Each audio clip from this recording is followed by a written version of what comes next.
Here we go.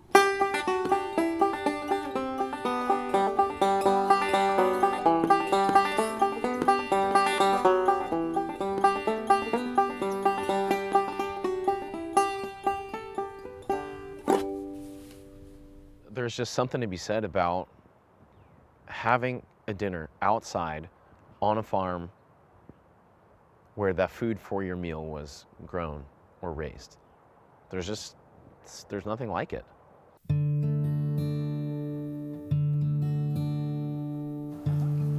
you for yourselves.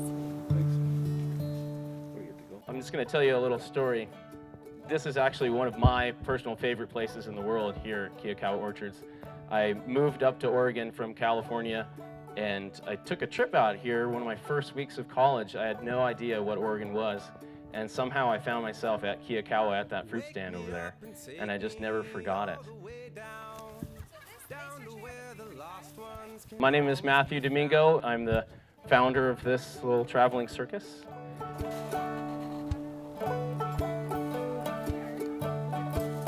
We'll go swimming in the water. 3.5 years ago, we started this project. We met farmers down in Southern Oregon and fell in love with them and their stories, and wanted to have a dinner that really featured them and paid homage to them and their work and the things that they grew. So we put together our first event. I was the host and the chef. My wife was one of the main servers. We had a bunch of friends as our servers, and it was great.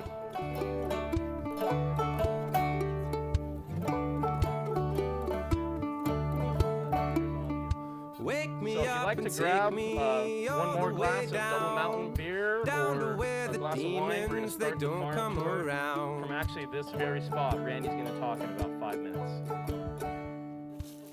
So at each farm dinner that we do, we feature a host farm, a featured winemaker, and then we also try to source from supplemental farms that are in that same agricultural community. That becomes the basis of the story for each event. And that's really all we're trying to do is tell stories in the context of these communal meals out on farms. I don't know where.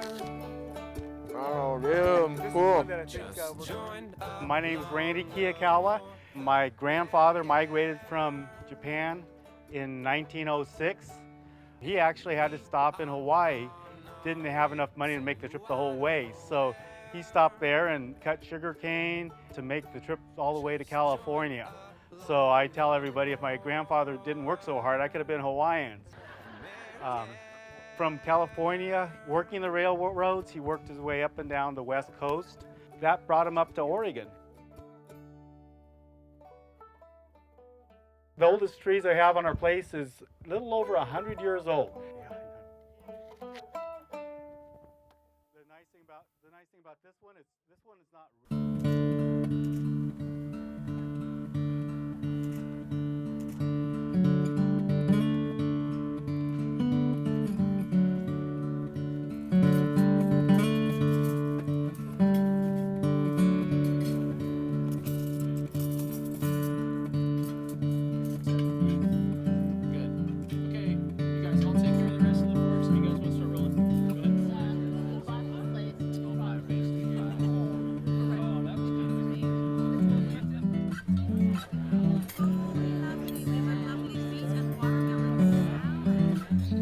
My personal favorite part of the events are having the farmers and winemakers and chefs have that little 5-minute period where they get to talk, and sometimes the speeches inspire people to make small changes in their life.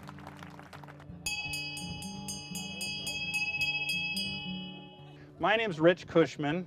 I'm a Hood River native, and I worked in the Willamette Valley for 25 years making wine, and I couldn't be happier.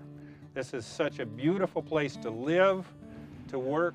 The grapes are wonderful here, and I'm also very, very lucky to be working with my family now.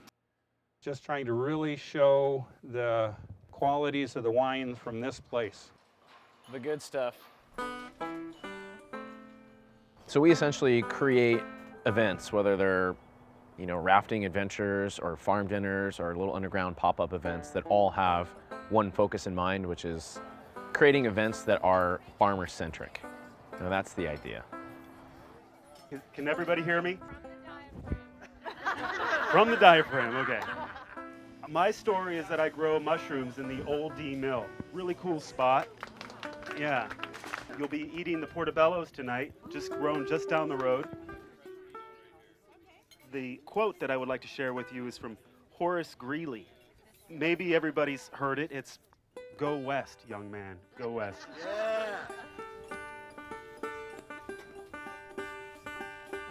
I really think it's time that we go beyond being just foodies and become a part of a local food community.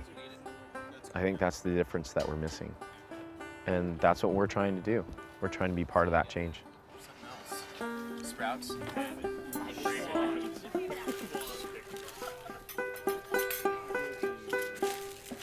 So I'm just bringing this to the nearest table, whoever.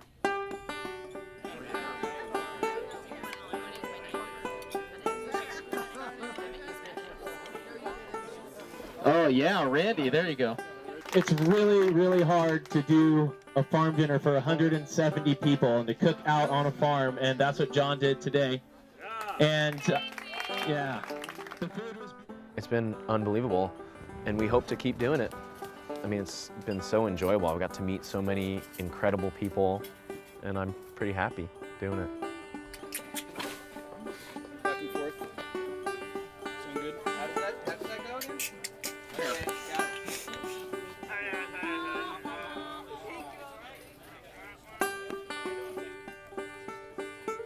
We want to continue to evolve, but the soul of it will always stay the same, which is paying homage to farmers, building new income streams for them, and creating community and strengthening community. These were harvested an hour before. We picked them, brought them over. It's probably like 2 hours ago at this point. It makes such a difference when they're fresh.